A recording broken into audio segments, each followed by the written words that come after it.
Okay, as a first tidbit, I thought I'd bring you something around my favorite color, purple, and maybe subconsciously this is the reason why, believe it or not, purple is associated with a lot of heavy metal albums out there. I didn't realize it until I read this, so let's check this out.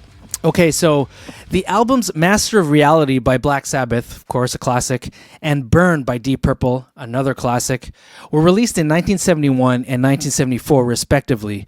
Reflecting their nebulous content, their sleeves have two features in common. The typefaces are undulating, aiming to emulate the curves of a thick cloud of smoke or the outline of a ghost floating through the night. But there was also, importantly, a desire to bring to the fore an electrifying deep violet color. Absolutely. Doom metal, with its slow tempos, deep chords, and profound themes, is a type of music that could accompany a trance or ritual, connecting us with a form of arcane musical mysticism. And that the same violet color is found in numerous doom metal artworks, to the point that some have made it a recurring theme, such as Italian Paul Chain, a living legend of the underground who brought prestige to slow, bewitching metal during the 1980s. And prestige it was, for historically, the color purple has been associated with the idea of rank and wealth, and I think, royalty, a lot of royalty for sure. It was an imperial color, there you go, like I was just saying, and difficult to make.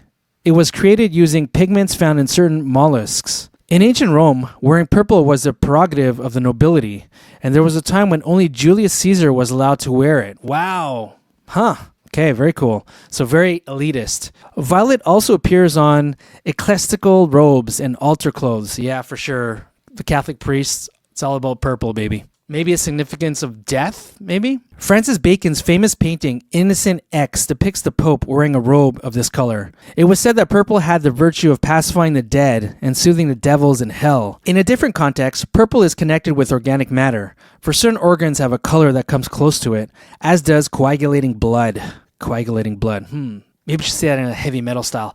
Coagulating blood! In the spectrum of colors, violet is obtained by mixing red and blue, two quite distinct hues. On one hand, there is the red of roses, blood, and passion. On the other, the blue of reason and that sense of infinite we experience at the sight of sea and the sky, expanses of which we cannot see the end. Wow, they're getting pretty specific here. Purple is therefore a color that in a way forms a link between our bodies and the divine, between the flesh and the heavens. It is also the final color of the rainbow. The last hue before the unknown.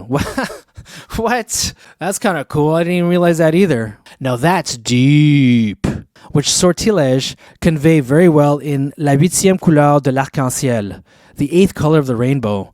Violet, too, is a color associated with Jupiter, the largest planet in our solar system. All of this symbolism fits perfectly with the telluric heaviness of this music and with the mystical, almost magical charge it sometimes claims to carry. Very cool. Yeah, check out these albums here. Paul Chain, Violet Theater, In the Darkness. Gonna have to check that out. Electric Wizard, We Live. Black Sabbath, a classic. I think probably my favorite of their albums, Master of Reality. It'd be really neat if you can come up in the comment section down below a heavy metal album that you own that emphasizes the color purple. For me, what comes to mind is the Baroness album. I believe they actually called it purple, but it has this great art piece, and the color that they emphasize is clearly very purple.